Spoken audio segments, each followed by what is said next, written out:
adorned with the wine glasses there with the wine already poured, but I'm happy to be home, I can assure you that.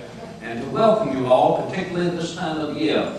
My ship, the Clermont, docked at Norfolk but a few days ago, this early December this year, 1789. So I've been able to catch the ferry across the James River and be able to arrive here to greet you all this evening for an evening of music and memories, as I fondly recall of the 20 years that I spent here in Williamsburg, and to welcome three particular sets of musicians already renowned in this vicinage and throughout our nation. So we will welcome them into twixt our courses, and what delightful courses we have here tonight. Four courses prepared for us, and two fine and elegant wines, white and red wines.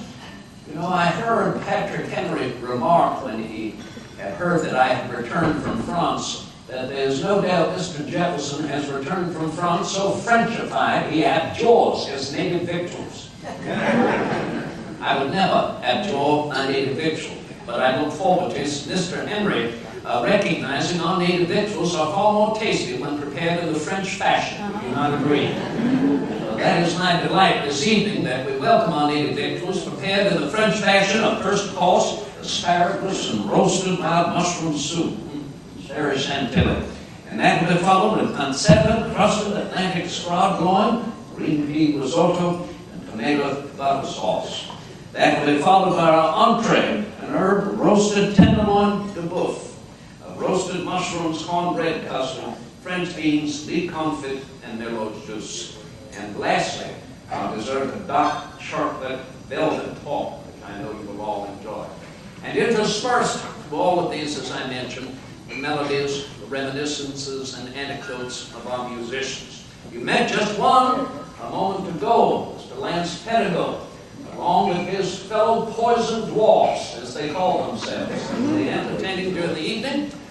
Then we will also hear from Monsieur Shostak, Dean Shostak, who will entertain us on various instruments of which he has become renowned.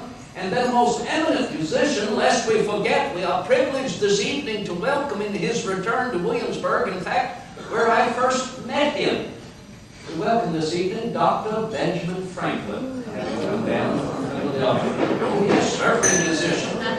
Well attended to the glass harmonica, so he will be with us accordingly. And I hope that all of you, so moved during the evening, will proffer toasts to this particular occasion, to this time of year. And I'm happy to see that already the glass has been poured here, that I might offer the first toast of the evening. And this is a toast to all of us ere long. We socialize and meet, make merry in this happy throng, these hours which quickly fleet.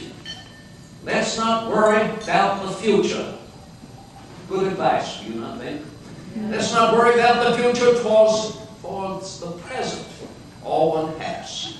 And well, that future will soon be present, while this present very soon will be past. So with great respect to our past, with great happiness and pleasure in the present, and with great hope for our future, a toast to all of us.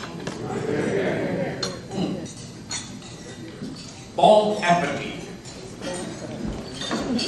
Never been here before.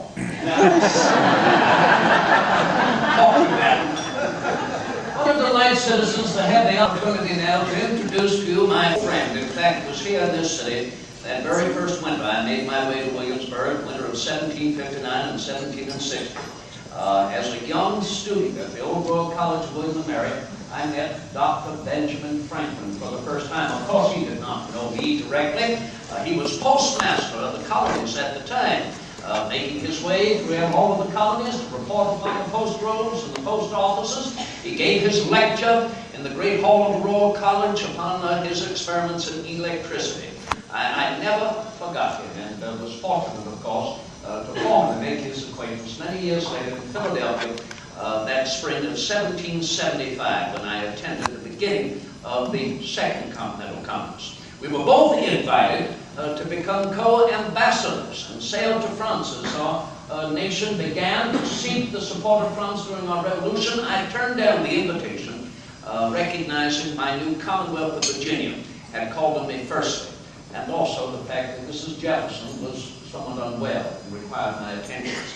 Silas Deane went in my stead with Dr. Franklin, but I was co-joined with Dr. Franklin several years later when I sailed to France in the summer of 1784. We spent 1 year there together before he returned to these United States in May of 1785. So this is the first time that we have seen one another since, as he has come down from Philadelphia to regale us all with his reminiscences of travel and our friendship. Please welcome Dr. Benjamin Franklin.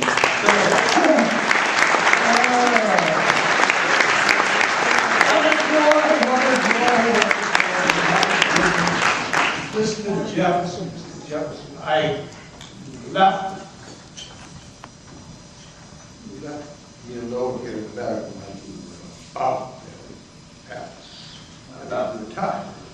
But I didn't have a chance to give you some of the latest fashions that I had acquired. Latest fashions? The latest fashions from France. He sent to me very recently.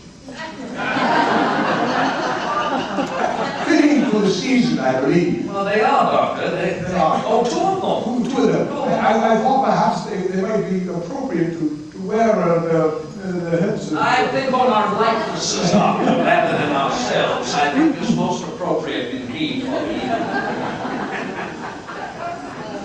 But I have also been taking note of an invention called the camera obscura. I know you're familiar. I've been working on the camera. I understand you've been working on the camera obscura, and I believe I have perfected it. It's remarkably small, Doctor. It's remarkably small, but with this gadget I can do an image. It actually has its own lightning in there. You know I like lightning. But this has its own lightning, so I suggest, this is the latest fashion over there in Europe, I understand. The tinted lenses, because it's going to be rather bright this night. So, are you ready?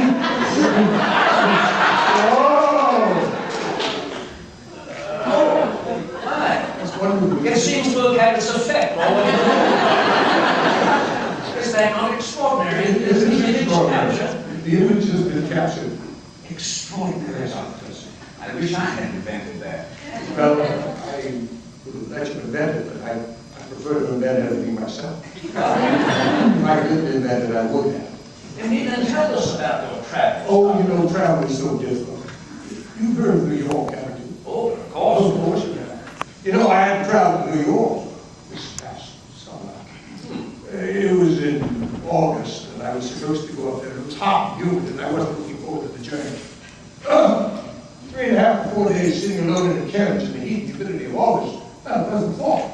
Fortunately, it was a large coach. 3 gentlemen joined me.